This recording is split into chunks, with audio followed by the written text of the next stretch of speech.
திருமாவளவன் வந்து இந்த திருப்பரங்குன்றம் வாரம் சம்பந்தமாக ஒரு விமர்சனம் நீங்கள் வந்து தீபம் ஏற்றிட்டா வந்து எய்ம்ஸ் மருத்துவமனை கிடைச்சிருமா, எய்ம்ஸ் வந்துருமா, சோறு கிடைச்சிருமா அப்படின்னு ஒரு விமர்சனம். அந்த விமர்சனத்தை நீங்கள் எப்படி பார்க்குறீங்க? அவளுடைய மைண்ட் செட்டு தான் என்னால் சொல்ல முடியும். தீபம் ஏற்றுட்டா எய்ம்ஸ் வந்துருமானா, தீபம் ஏற்றுட்டா அவருக்கு மட்டும் எலெக்ஷன் நேரத்தில் கோயிலாக போய் தலையில் தர்பை கட்டிட்டு போய் கையில் வேலு வச்சுட்டு கையில் வந்து எந்த கோயிலுக்கு போனாலும் அப்போ மட்டும் சூடு அந்த கையில் வாங்கிட்டு வணங்குங்கிறாருல்ல. அப்போ எலெக்ஷன் டைமில் அவர் கோயிலுக்கு போயிட்டா ஜெயிச்சுட்டு வர்றாருன்னா அவர் வந்து அவளால் ஒத்துக்க முடியுமா? திருப்பரங்குன்றத்தில் தீபம் ஏற்றும் போது அது பாஜக சொன்னது கிடையாது, இது ஹைகோர்ட்டுடைய ஆர்டர் இருந்தது. இத்தனை வருடங்களாக மக்களுடைய நம்பிக்கை அதில் இருக்குது. அது எப்படி தீபம் ஏற்றுறதுனால நீங்கள் வந்து எய்ம்ஸ் வந்துருமான்னு அவர் கேட்குறாரு. இதே கேள்வி ஒரு மைனாரிட்டி கம்யூனிட்டி பார்த்து இந்த கிறிஸ்மஸ் கொண்டாடுறதுனால எய்ம்ஸ் வந்துருமான்னு சொல்லுங்கள். இதே ரம்ஜான் கொண்டாடும் போது எய்ம்ஸ் வந்துருமான்னு சொல்லுங்கள். அதுக்கு மட்டும் ஏன் வாய் திறக்கிறது இல்லை? ஏன்னா மைனாரிட்டி கம்யூனிட்டி தோற்றுறதுக்கு பயப்படுறாங்க. ஏன்னா அதுதான் அவங்களுடைய ஓட் பேங்க் அவங்க நினைச்சிட்ருக்காங்க. ஆனால் பாஜக பொறுத்த வரைக்கும் ரிலீஜன் ஒரு மதம் சான்றப்பட்ட எதுவுமே எங்களுக்கு ஒரு பொலிட்டிக்கல் மோட்டிவ் கிடையாது.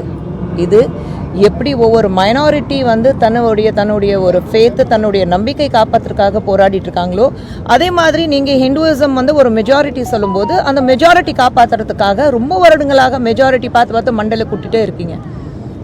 ஸோ அவங்க வீட்டிலேருந்து அவங்க எல்லாமே வந்து அவங்க வீட்டில் இருக்கிறவங்க இல்லை அவங்க கூட்டணியில் இருக்கிறவங்க கோயில்களால் போவாங்க, பட்டை பூசுவாங்க, தீபம் ஏற்றுவாங்க, வீட்டில் வந்து பூஜை நடத்துவாங்க. அது எல்லாமே ஓகே. ஏன்னா 4 செவத்துக்குள்ளே நடக்குது, மக்களுக்கு தெரியாதுன்னு நினச்சிட்ருக்காங்க.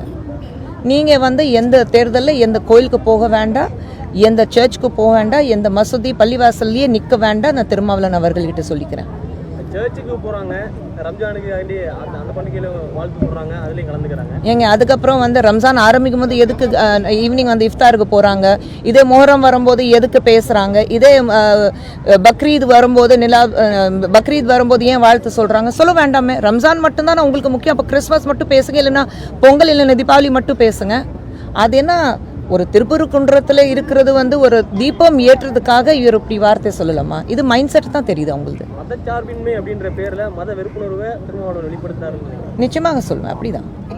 மகாத்மா காந்தி திட்டத்தில் பெயரை மாற்றிட்டாங்க, அதனால 2வது முறையாக மகாத்மா காந்தியை பாஜக கொன்றிருக்கிறது அப்படின்னு ப. சிதம்பரம் சொல்றாங்க. இது வந்து மென்கிராக்காக கவர்மெண்ட் எதிர்ப்பு தெரிவிச்சாங்களா? இல்லை. இத்தனை வருடங்களாக நம்ம நாட்டை ஆண்டவங்கள பேரில் நீங்கள் வந்து ரோடு வைக்கிறீங்க, ஒரு குத்துப் வச்சுக்கிறீங்க, எல்லாமே பண்ணுறீங்க. ஆனால் இப்போ அதில் வந்து எங்கேயாவது மோடின பேர் வருதா? இல்லை. அப்புறம் இது மக்களுக்காக தானே நம்ம செய்கிறோம். அதில் நல்ல திட்டங்கள் இன்னும் எப்படி மேம்படுத்த முடியும் அதுதான் நான் பார்க்குறோம். அப்போ பேர் மாற்றுறதுல நீங்கள் மட்டும் பேர் மாற்றலாம், எல்லாத்திலும் ராஜீவ் காந்தி, இந்திரா காந்தி அது மட்டும் இருக்கலாம். நாங்கள் மக்களுக்காக மாற்றும் போது அது மட்டும் உங்களுக்கு ஒரு குற்றம்னா தெரியுதா? மகாத்மா காந்தியை 2வது கொண்டுட்டிங்கன்னா நீங்கள் சொல்கிறீங்க. உங்கள் கட்சியிலேருந்து வந்து ராகுல் காந்தி வந்து இவிஎம் வந்து நீங்கள் வந்து மேனிப்புலேட் பண்ணுறீங்கிறீங்க. ஆனால் உங்கள் கட்சியில் இருக்கிறது அவருடைய பி. சிதம்பரமுடைய மகன் கார்த்தி சிதம்பரம். இவிஎம்ல எந்த தவறு இல்லை. உங்கள் கட்சியில் கூட்டணியில் இருக்கிறவங்க சுப்ரியா சுலே எந்த மாற்றமும் அதில் வந்து எங்களுக்கு கருத்து வேறுபாடு எங்களுக்கு இல்லை, அதில் எந்த தவறு நடக்கலைன்னு சொல்கிறாங்க. அதுக்கு ப. சிதம்பரம் ஏதாவது சொல்கிறாரு? இதே ப. சிதம்பரம் அவர்கள் வந்து மக்கள் முன்னாடி உட்காந்துட்டு எவ்வளோ தவறுகள் நடந்திருக்கு, இது பண்ணியிருக்கலாம், நேஷ்னல் செக்யூரிட்டியை நாங்கள் காம்ப்ரமைஸ் பண்ணியிருக்கோம், அதை ஒத்துக்கிட்டாரு. அப்போ நம்ம நாட்டுடைய அத்தனை மக்கள், நம்ம வந்துட்டு எல்லையில் இருக்கிற அத்தனை வீரர்களுடைய உயிர் கொடுத்தோமே இத்தனை வருடத்தில், அதுக்கு காரணம் காங்கிரஸ் தான் நாங்கள் சொல்லிக்கலாமா? சொல்கிறதுக்கு வாய் இருக்கிறதுனால எது வேணாலும் சொல்லணுங்கிறது கிடையாது. யோசிச்சு சொல்லணும் யார் இருந்தாலும். தமிழக வெற்றி கழகத்தை சேர்ந்த ஒரு பெண் நிர்வாகி வந்து விஜயோட காரமரிச்சாங்க, இப்போ தற்கொலை முயற்சி வரைக்கும் போயிருக்காங்க. நீங்களும் பல சின்னல்களை தாண்டி இன்னைக்கு பாஜகவோட துணை தலைவராக உட்கார்ந்துருக்கீங்க. அவங்கள மாதிரி ஆட்களுக்கு நீங்கள் என்ன சொல்லுவீங்க? யாருக்காகவும் தன் உயிர் கொடுக்க வேண்டாம். யார் இருந்தாலும் உங்கள் உயிர் உங்களுக்கு கொடுக்கப்பட்டது, கடவுள் உங்களுக்கு கொடுக்கப்பட்ட உயிர், உங்கள் பெற்றோர்கள் உங்களுக்கு கொடுக்கப்பட்ட ஒரு உயிர். அது எந்த தலைவர் இருந்தாலும் யார் இருந்தாலும் நீங்கள் நேசிக்கிறவங்கள, காதலிக்கிறவங்க, நீங்கள் அன்பாக காட்டக்கூடியவங்க யார் இருந்தாலும் அவங்களுக்காக உங்கள் உயிர் கொடுக்கறதுல பாதிப்பு யாருக்கும் கிடையாது. உங்கள் பெற்றோர்களுக்கு மட்டும்தான் பாதிப்பு இருக்குது. மற்றவங்க 4 நாள் அழுவாங்க, அடுத்த நாள் 4வது நாள் அந்த மாலை மாட்டிட்டு போயிட்டே இருப்பாங்க. ஆனால் வாழ்நாள் அழுறது உங்கள் பெற்றோர்கள் தான். ஸோ யார் இருந்தாலும் தயவு செஞ்சு உங்கள் உயிர் மதிக்கிறது முதல்ல கற்றுக்குங்க. 2026 சட்டமன்ற தேர்தலில் குஷ்பு அவர்களை ஐயோ மறுபடியும் இது கேள்வி கேட்காதீங்க. எந்த ஒரு தேர்தல் வந்தாலும் நான் போட்டியிட போறேன்னா அந்த ஆசையோட நான் வரதே இல்லை. கட்சி என்ன சொல்றாங்களோ மேல் இடத்துல நம்ம தலைவர் மேல் இடத்துல இருக்குது, தலைவர் இல்லைன்னா சொல்றாங்களோ அவங்களுக்கு ஏற்ற மாதிரி தான் நான் வந்து கட்சியில் இருக்கேன். தேர்தலில் எனக்கு ஒரு போட்டியிடுறதுக்கு வாய்ப்பு கொடுப்பாங்களா, இல்லை அடுத்தது வேறு என்ன பொசிஷன் கொடுப்பாங்க, அந்த எதிர்பார்ப்புகளோடைய நான் பாஜகலே இல்லை. நான் எதிர்பார்ப்புகளோடு இல்லாமல் கட்சிக்காக, ஏன்னா இன்னைக்கு நம்ம நாட்டுடைய முன்னேற்றம் பார்க்கும்போது 2047 ஒரு விக்சித் பாரத் நூற்றாண்டு விழா நம்ம கொண்டாடும் போது, சுதந்திர தினம் கொண்டாடும் போது ஒரு விக்சித் பாரத் இருக்கணும்னா ஒரு கனவு, அந்த கனவு நிஜமாக்குறதுக்கு எந்த அளவுக்கு எங்களால் பாடுபட முடியும். ஒரு பேசிக் காரியகர்த்தா, பாஜகவுடைய காரியகர்த்தா நான் சொல்கிறேன், என்னெல்லாம் நாங்கள் கஷ்டப்படணும், என்னால் பாடுபடணும், அதெல்லாம் பண்ணுவோம், அவ்வளோதான். விஜயும் சீமான் அவர்களும் ஆர்எஸ்எஸ் உடைய பிள்ளைகள் அப்படின்னு திருமாவளவன். அவர் யார் பிள்ளை? டிஎம்கேவுடைய பிள்ளையா இல்லை காங்கிரஸோடைய பிள்ளையா? அதுவும் அவர் சொல்லட்டும். தேங்க்யூ. பியூஷ் கோயல் அவர்கள் வந்தாங்க தமிழ்நாட்டுக்கு 2 நாளைக்கு முன்னாடி. தொகுதியெலாம் பேச்சுவார்த்தை நடந்ததாக சொன்னாங்க. எவ்வளவு முடிவு பண்ணியிருக்கிறீங்க, அது பற்றின விவரங்கள்? மாநில துணைத் தலைவராக இருக்கீங்க. இப்போ தானே வந்துட்டு போனார், முதல் மீட்டிங் தானே நடந்தது, வெயிட் பண்ணுங்க. டிலே ஆகுமா? எவ்வளோ தொகுதிகள் முடிவு வரும், மறுபடியும் வருவார்.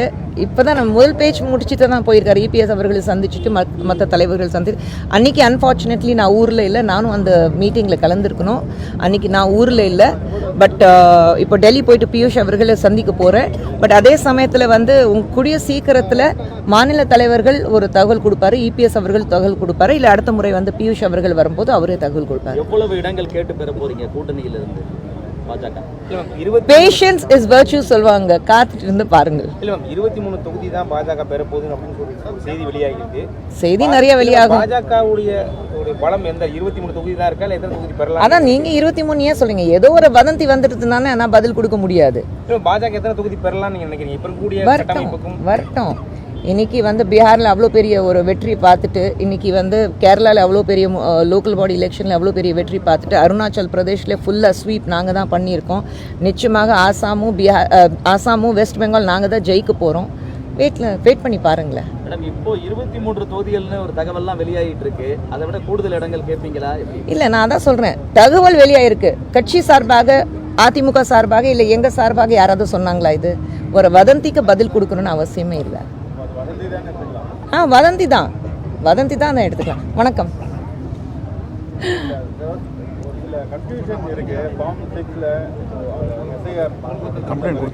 இல்லை, கம்ப்ளைண்ட் கொடுத்துருக்கோம். நிச்சயமாக அது பார்த்துட்டு சரியாக பண்ண போகிறோம். ஏன்னா நிச்சயமாக நம்ம வந்து ஒரு மக்கள் வந்து வாக்களிக்கும் போது எந்த கன்ஃபியூஷன் இல்லாமல் இருக்கணும்.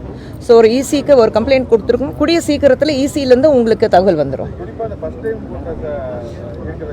கரெக்ட்.